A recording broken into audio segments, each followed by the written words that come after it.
One of the easiest ways to keep track of inventory and ensure that the systems are accurate is by counting your stock.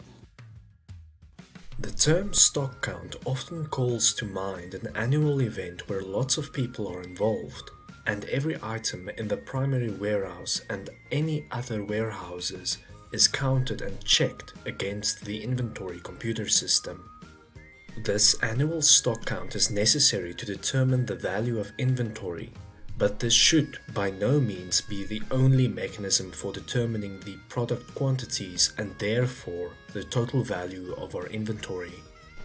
Having an accurate value for the inventory of a business is a critical component of good financial practices.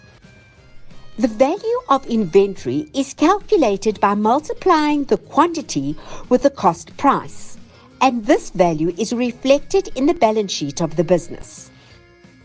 Another reason for counting stock is to make sure that the quantities reflected on the WMS are accurate. The Warehouse Management System, or WMS, keeps a record of all movement, both going in and going out of the warehouse, for every inventory item.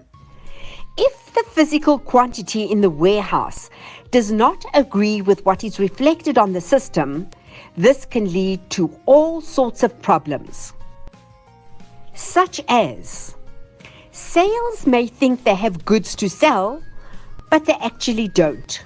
Procurement may order too much stock because the system reflects that there is none.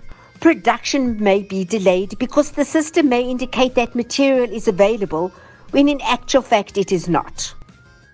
In essence, there are two methods for counting stock, one being the counting of every single item, known as perpetual inventory, and the other being cycle counting, where a few items of inventory are counted every day. All inaccurate inventory records are as a result of one of the following scenarios. Transactions are not processed on the system at the time when the physical movement of the goods takes place, and sometimes not at all. Goods are placed in the incorrect location in the warehouse, making it difficult to locate the goods for picking and stock counting. Goods are damaged in the warehouse, and the WMS is not updated, nor are the damaged goods removed from the warehouse. Goods are stolen due to insufficient security control. Returned goods are not recorded accurately. One of the downfalls of only using the perpetual inventory method for inventory evaluation is that it becomes very difficult to identify where historical problems occurred, which are responsible for the inaccurate inventory record. For this reason, cycle counting is a recommended practice for every warehouse, regardless of the size. There are 3 different approaches to cycle counting. 1. Making use of control groups. 2. Random sampling. And 3. ABC analysis. A control group is used when a company first introduces the process of cycle counting.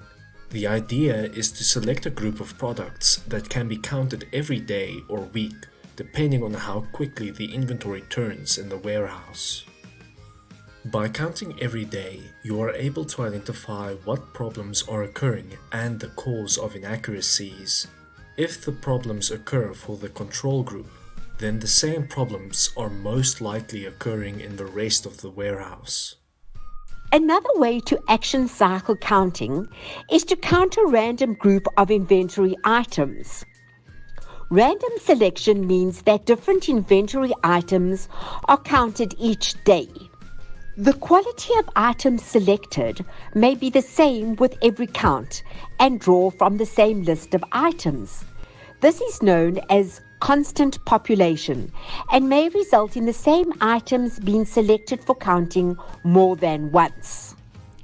Another method of randomizing items is to use the diminished population approach, where inventory items are removed from the list once they are counted.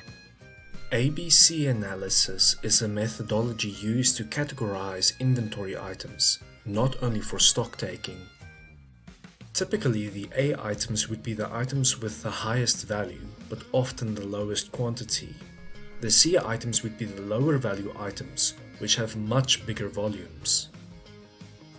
Using the ABC analysis categorization allows inventory controllers to focus on the items that have the biggest impact on the business and ensure that these inventory item records are always accurate. It is important to always bear in mind the primary purpose of counting inventory, and that is to have accurate inventory records. When inventory is counted often, the bad habits which often creep into the warehouse can be identified and eliminated. Incorrect process can result in inaccuracies, as can bypassing processes. The aim of the cycle counter is to root out these problems and implement correct practices. Inventory controllers should aim for 100% accuracy of the inventory in the warehouse. Making use of technology, such as barcode scanners, makes the job much easier and also cuts out the opportunity for errors in recording data. So what does a good cycle counter look like? Typically, they are people who do not have other responsibilities in the warehouse, thereby giving them an unbiased view of the processes and activities in the warehouse. They are able to find problems which people who are too familiar with the warehouse operations may overlook. The benefits of using the cycle counting approach include reduction in the disruptions of operations, reduction in errors, saves time and resources, improves customer service, increase in sales.